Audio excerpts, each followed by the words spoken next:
ప్రియ దేవుని బిడ్డలారా, బైబిల్ చదవటం వినటం వల్ల మనలో విశ్వాసం పెరుగుతుంది. మన మార్గానికి త్రోవ చూపుతుంది. సమస్త జనులను శిష్యులనుగా చేయుడి మత్తయి 28:19 వచనంలో దేవుని వాక్యం తెలియచేస్తోంది. తెలుగు బైబిల్స్ను ఆర్ఆర్కే మూర్తి గారు రీసెర్చ్ చేసి విశ్లేషణ చేసిన బైబిల్లోని ప్రతి అధ్యాయాలను వచనాలను వరుస క్రమంలో అనగా ఆదికాండం నుండి ప్రకటనా గ్రంథం వరకు ఇవ్వబడుతుంది. ప్రతి ఒక్కరూ ఆధ్యాత్మికంగా విశ్వాసంలో బలపడి మీ జీవితంలో ఎదుర్కొంటున్న సమస్యల నుండి విడుదల పొందండి.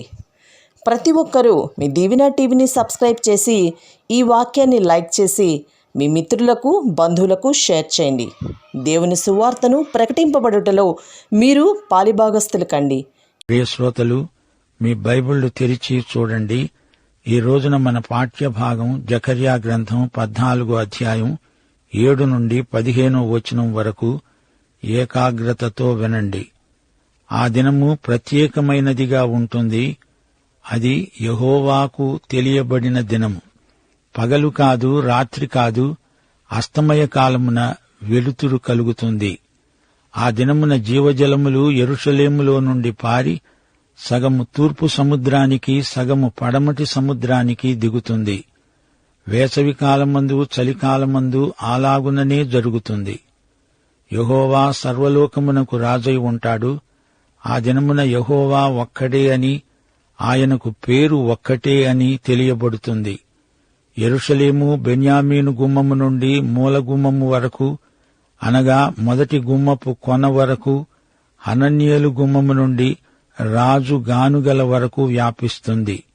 మరియు గెబ నుండి యెరూషలేము దక్షిణపు తట్టున ఉన్న రిమ్మోను వరకు దేశమంతా మైదానముగా ఉంటుంది. పట్టణము ఎత్తుగా కనపడుతుంది. జనులు అక్కడ నివసిస్తారు. శాపము ఇకను కలగదు. యెరూషలేము నివాసులు నిర్భయముగా నివసిస్తారు. మరియు యెహోవా తెగుళ్లు పుట్టించి యెరూషలేము మీద యుద్ధము చేసిన జనులందరినీ ఈలాగున మొత్తుతాడు. వారు నిలిచి ఉన్న పాటుననే వారి దేహములు కుళ్ళిపోతాయి. వారి కన్నులు కనుతొర్రలలో ఉండగానే కుళ్ళిపోతాయి. వారి నాలుకలు నోళ్లలో ఉండగానే కుళ్ళిపోతాయి. ఆ దినమున యెహోవా వారిలో గొప్ప కల్వలము పుట్టింపగా వారందరూ ఒకరికొకరు విరోధులై ఒకరి మీద ఒకరు పడతారు.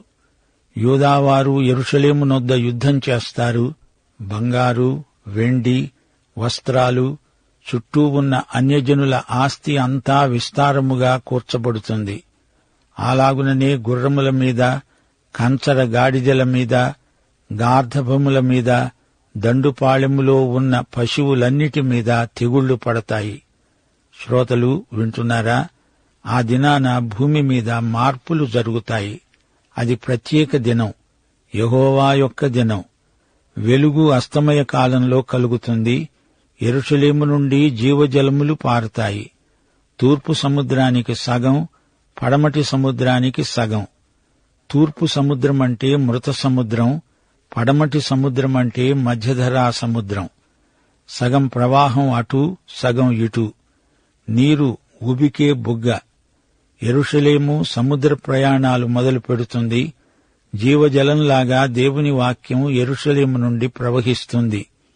యెహోవా యొక్క దినం వస్తుంది. యెహోవా సర్వలోకానికి రాజు. ఆయనే ప్రభు అయిన యేసుక్రీస్తు. ప్రభువు ఒక్కడే, భాష ఒక్కటే. జఫన్యా 3:9 అప్పుడు జనులందరూ యెహోవా నామమును బట్టి ఏక మనస్కులై ఆయనను సేవించునట్లు నేను వారికి పవిత్రమైన పెదవులను ఇస్తాను. అప్పుడు ఏ భాషలో మాట్లాడతారో మనకు తెలియదు. ఈ రోజున భాష అనేది మనుష్యుల మధ్య అడ్డుగోడ. భాష గోడ కంటే ఎత్తైన దట్టమైన గోడ మరేదీ లేదు.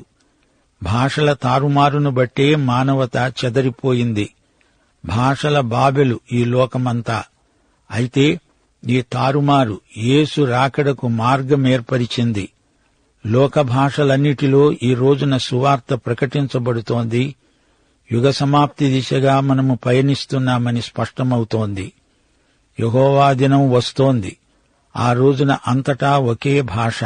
దేవునికి స్తోత్రము కలుగునుగాక. అది ఏ భాష అయితేనేమి, అదొక్కటే భాష. ఆ రోజున ప్రతి ఒక్కరూ ఒకే భాష మాట్లాడతారు. దేశమంతా మైదానమవుతుంది. అరాబా మైదానం, గలిలయ సముద్రం మీదుగా యొర్దాను లోయ గుండా, మృత సముద్రము గుండా, అకాబా జలసంధి వరకు, అక్కడి నుండి ఉత్తర ఆఫ్రికా అంతా విశాల మైదానం. బేరూటుకు ఉత్తరాన కుక్క నది అని ఉంది. జకర్యా ప్రవచిస్తూ అన్నాడు, అరాబా లాంటి విస్తృతమైన మహామైదానము ఏర్పడుతుంది. ఈ లోయ గెబ నుండి రిమ్మోను వరకు వ్యాపించింది. రిమ్మోను యెరూషలేముకు దక్షిణాన ఉంది. యూదా కొండసీమ దక్షిణాన షిమ్యోను వరకు వ్యాపించి ఉంది. గెబ బెన్యామీను భూభాగంలో ఉంది. రిమ్మోను యెరూషలేముకు 55 కిలోమీటర్ల దూరంలో ఉంది. అదొక పెద్ద లోయ. యెరూషలేము చుట్టూరా ఉన్న రాళ్ల భూమి చదును చేయబడుతుంది. యెరూషలేము ఎత్తు చేయబడుతుంది. పట్టణము ఎత్తుగా కనపడుతుంది. అందులో జనులు నివాసముంటారు. బెన్యామీను గుమ్మము నుండి మూల గుమ్మము వరకు, మొదటి గుమ్మపు కొన వరకు, హనన్యేలు గుమ్మము నుండి రాజు గానుగల వరకు వ్యాపిస్తుంది. హనన్యేలు గుమ్మం అవశేషాలు ఈ మధ్య తవ్వకాలలో బయటపడ్డాయి. ప్రవచనాలు వాస్తవమైనవి అనడానికి ఇది రుజువు. యెరూషలేములో శాపముండదు. ప్రజలు అందులో నిర్భయంగా నివసిస్తారు. ఇది యెరూషలేముకు గొప్ప నిరీక్షణ. నేటి వరకు ఆ పట్టణము క్షేమమును భద్రతను ఎరగదు. అయితే 1000 ఏండ్ల ఏలుబడిలో యేసు ప్రభువు వచ్చినప్పుడు, ఆయన పాదాలు ఆలివు కొండను తాకినప్పుడు భౌగోళికమైన మార్పులు కలుగగా, అప్పుడు ప్రజలు యెరూషలేములో నిర్భయముగా ఉండగలుగుతారు. ఈ లోకానికి మొట్టమొదటిసారిగా శాంతి ప్రాప్తిస్తుంది. వారు నిలిచి ఉన్న పాటుననే వారి దేహాలు కుళ్ళిపోతాయి. వారి చావు చిత్రవధ. అలా బ్రతికి చస్తూ ఉంటారు. శత్రువులకు ఒళ్లంతా కుళ్ళిపోతుంది, కంపు కొడుతుంది. మహాశ్రమల కాలంలో శత్రువులకు ఈ విధంగా జరుగుతుందని జకర్యా ప్రవచిస్తున్నాడు. ఇదే ప్రవచనం ప్రకటన గ్రంథంలో వర్ణించబడింది.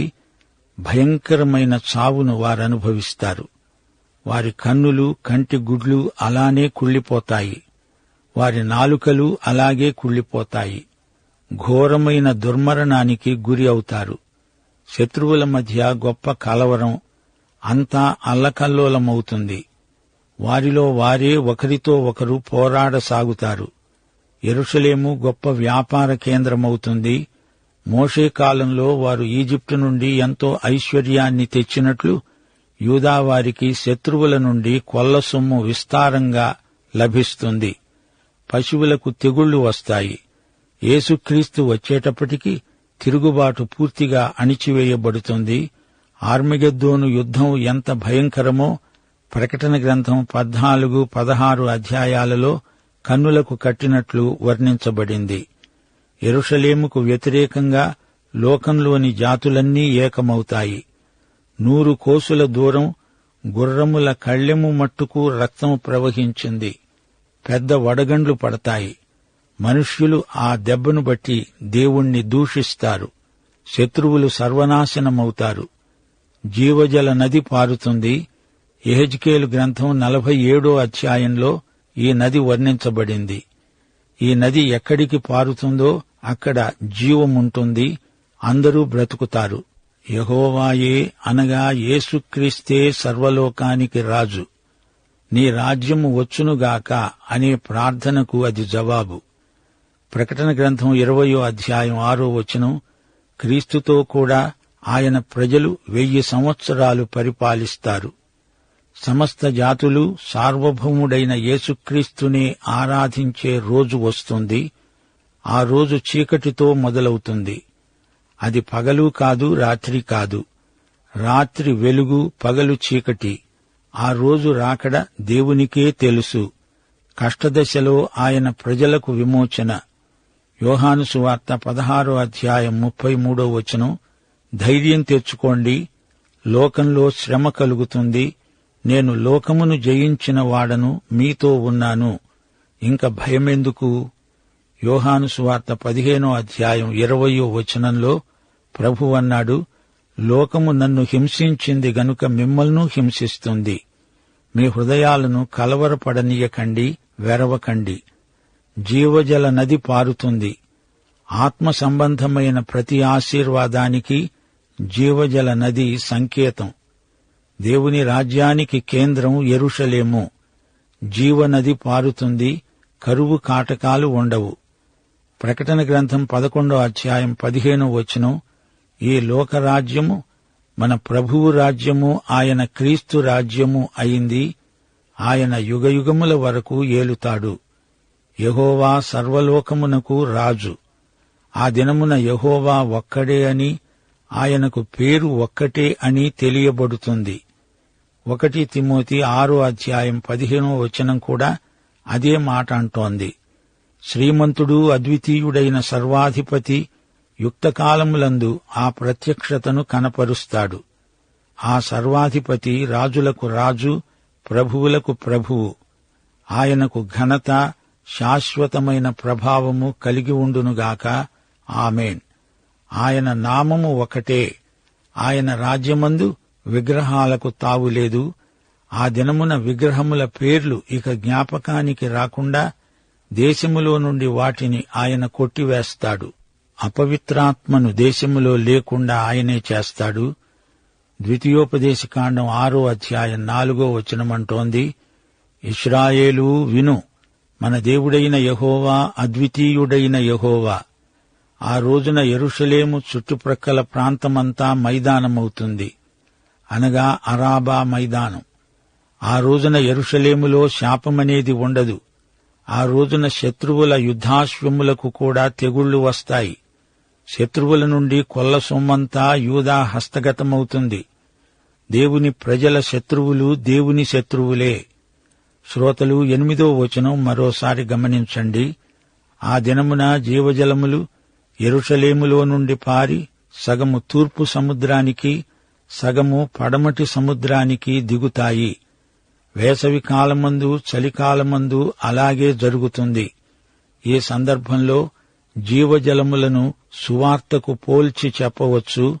అటు మృత సముద్రానికి, ఇటు మధ్యధరా సముద్రానికి మధ్య తూర్పు నుండి పడమరకు ప్రవహించిన సువార్త నది జీవజల నది. జీవజలము అంటే జీవమిచ్చే జలం. సృష్టిలో నీరు ఎంతో ముఖ్యమైనది. మానవుడు బ్రతకటానికి నీరు ముఖ్యమైన దినుసు. సువార్త అనేది జీవనది. ఇది పవిత్ర జలం. ఈ నీరు నిలువ ఉండేది కాదు, సంతత ధారగా ప్రవహించే జలము సువార్త. ఈ జీవజలం యెరూషలేము నుండి బయలుదేరింది. యెరూషలేములో మొదలై యూదయ్య, సమరయ్య దేశాలకు, భూదిగంతాల వరకు ఇది ప్రవహించింది.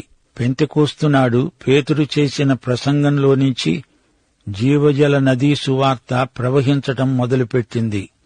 ఈ జీవజలములు సగం తూర్పునకు, సగం పడమటికి ప్రవహించాయి.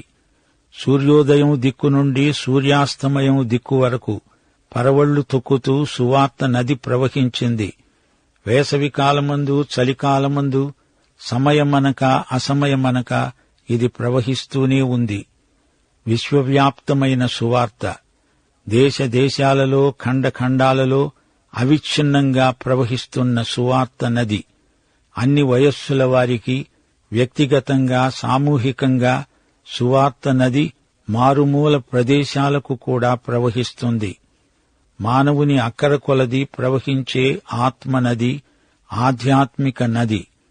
దివ్యజ్ఞానము, నైతిక పవిత్రత, పాపక్షమాపణ, నిత్య దేవునితో సహవాసం మొదలైన దీవెనలన్నిటినీ ఈ నది మోసుకు వెడుతుంది. లోకంలో పుట్టిన ప్రతి మానవుడు బ్రతకటానికి ఈ నదీ జలాలు ఎంతో అవసరమైనవి. ఈ నది ఎన్నటికీ ఎండిపోదు, ఎడతెగని సరఫరా. కోట్ల కొలది మంది త్రాగినా జల సమృద్ధి తరిగేది కాదు. అది అక్షయమైనది. విశ్వాసమున్న ప్రతివానికి ఈ సువార్త జలం లభ్యమవుతుంది. ప్రతి ఒక్కరూ నమ్మగలరు. ఈ జీవజలమును ఉచితంగా స్వీకరించగలరు. ఆత్మదాహం తీర్చుకోగలరు. బాలలు, వృద్ధులు, పండితులు, పామరులు, జీవితంలోని ప్రతి అంతస్తుకు చెందినవారు అడగవచ్చు, పొందవచ్చు. జీవజలనది, సువార్త నది అందర్నీ పిలుస్తోంది. దప్పిగొన్న వారిని రమ్మంటోంది. ఈ లోకములో భూమిపై ఈ నదిని విడుదల చేసిన దేవునికి మనమెంతో కృతజ్ఞులం. ప్రతి హృదయంలోకి ఈ నది ప్రవహించాలి. ప్రతి ఇంటిలోకి, ప్రతి దేశానికి జీవజల ధారలు ప్రవహించేలా మనం చూడాలి. ఇది మన కర్తవ్యం. సోదరీ సోదరులారా, వింటున్నారా? 9 నుండి 11 వచనం వరకు రాబోయే 1000 రాజ్య ప్రవచనాలు మన హృదయాలలో నిరీక్షణను పెంపొందిస్తాయి. అప్పుడు సర్వభూమికి యెహోవాయే రాజు. యెరూషలేము నుండి నైతిక ప్రభావం చుట్టుప్రక్కలకు ప్రవహిస్తుంది. మెస్సియా రాజ్యం శ్రేయో రాజ్యం. అందులో భయం ఉండదు, శాపం ఉండదు. మెస్సియా రాజ్యం భూమియందు అంతటా వ్యాప్తి చెందుతుంది. మానవులలో దేవుని నీతి నివసించదు. కావాలనుకున్న వారికి, విశ్వాసముంచిన వారికి వారి విశ్వాసమే నీతిగా పరిగణించబడుతుంది. దేవుని రాజ్యం నీతి రాజ్యం. యెహోవా సర్వలోకమునకు రాజై ఉంటాడు. సర్వభూమికి అంటే సర్వ సృష్టికి అని అర్థం. ఆయన నైతిక ప్రభావానికి సర్వమానవులు తలవొగ్గాల్సిందే. పైరు బాగా పండినప్పుడు, గాలి వీచినప్పుడు పంట చేను తల వంచుతుంది. ఆయన రాజ్యం వస్తుంది. పరలోకమందు ఎలాగో అలాగే ఆయన చిత్తము ఈ భూమి మీద కూడా నెరవేరుతుంది. రాజ్యమంతటా యేసు నామం, యెహోవా నామం ఒక్కటే. ఆ దినమున యెహోవా ఒక్కడే అని, ఆయనకు పేరు ఒక్కటే అని తెలియబడుతుంది. ఆయన సార్వత్రిక రాజు. ఆయన రాజ్య నియమాలు అందరూ వింటారు, పఠిస్తారు, విధేయులై అనుసరిస్తారు. అందరూ ఆయనను అడుగుతారు, ప్రభూ, సెలవివ్వు, మేము ఏమి చెయ్యాలి? చెప్పు, చేస్తాము. సార్వభౌముడైన యెహోవా అనగా యేసుక్రీస్తుదే ఏకఛత్రాధిపత్యం. దానికి సాటి లేదు, పోటీ లేదు. గెబ నుండి యెరూషలేము దక్షిణపు తట్టున ఉన్న రిమ్మోను వరకు దేశమంతా మైదానంగా మారుతుంది. సత్యమనే నది పారుదలకు ఆటంకాలన్నీ తొలగిపోతాయి. యూదయ్యకు ఉత్తర సరిహద్దు నుండి దక్షిణ సరిహద్దు వరకు అంతా మైదానమే. ఎగుడు దిగుడు నేల చదునై మైదానమవ్వడం గొప్ప విశేషం. జీవజలాలు పారుతూ ఉంటే, సుళ్లు తిరుగుతూ, పరవళ్లు త్రొక్కుతూ ప్రవహిస్తూ ఉంటే ఆశీర్వాదాలన్నీ అక్కడే ఉన్నట్లు అనిపిస్తోంది. ఏది మంచిదో అది ఎత్తు చేయబడుతుంది. మంచితనం సుస్థిరమై, అందమై, ఆకర్షణీయమవుతుంది. యెరూషలేము నివాసయోగ్యమైన వ్యవస్థగా రూపురేఖలు దిద్దుకుంది. పట్టణం ఎత్తుగా కనపడుతుంది. జనులు అక్కడ నివసిస్తారు. శాపము ఇక కలుగదు. యెరూషలేము వాసులు నిర్భయంగా నివసిస్తారు. నాశనమనేదే ఉండదు. క్షేమము, భద్రత యెరూషలేములో ప్రవర్తిల్లుతాయి. దేవుని రాజ్యం రావాలి, సత్యం విస్తరించాలి. అంతటా సత్యమే ఉండాలి, కనపడాలి, వినపడాలి. సత్యమే జయించాలి. దేవుని ప్రజలు హెచ్చించబడాలి. అదే మన ఆకాంక్ష. 3వ వచనంలో చెప్పబడినట్లు యెహోవా బయలుదేరి అన్యజనులతో యుద్ధం చేస్తాడు. అది ధర్మయుద్ధం. శత్రువులపై యెహోవా తెగుళ్లు పుట్టించాడని చెప్పబడింది. వారి దేహాలు, కండ్లు, నాలుకలు కుళ్లిపోతాయి. యుద్ధ ఫలితాలు ఎలా ఉన్నవో చూడండి. ప్రకృతి బీభత్సాలు అంతకంటే దారుణమైన ఫలితాలిస్తాయని ఈ వాక్య భాగం చూపుతోంది. తెగుళ్లు, అంటువ్యాధులు మొదలైన అరిష్టాలు చెలరేగినప్పుడు దేవుని వైపునకు చూచి ప్రజలు తమ ప్రవర్తనను సరిదిద్దుకోవడం శ్రేయస్కరం. 15వ వచనంలో పశువులు కూడా రోగాల చేత మొత్తబడ్డాయి. గుర్రాలు, కంచరగాడిదలు, ఒంటెలు, గార్ధబములు, వీటన్నిటి మీదికి తెగుళ్లు రావడం అది కేవలం దేవుని చర్యే. శత్రువులలో ఒకరితో ఒకరు పోరాడసాగారు. వారి మధ్య ఒకరితో ఒకరికి విరోధం. శత్రువులు ఈ విధంగా బలహీనమయ్యారు. పాపానికి పాపమే శిక్ష. వారి పాపమే వారిని పట్టి పల్లారుస్తుంది. యూదావారు యెరూషలేమునొద్ద యుద్ధం చేసి బంగారము, వెండి, వస్త్రాలు శత్రువు నుండి కొల్లగొట్టారు. ఈ విధంగా శత్రువులను హతం కానిచ్చాడు దేవుడు. పాఠం ఇంతటితో సమాప్తం. కృపామయుడైన యేసుక్రీస్తు, వాత్సల్యపూర్ణుడైన దేవుడు, ఆదరణకర్త అయిన పరిశుద్ధాత్మ అను త్రియేక దేవుడు మనకు సదాకాలము తోడై ఉండునుగాక. ఆమేన్.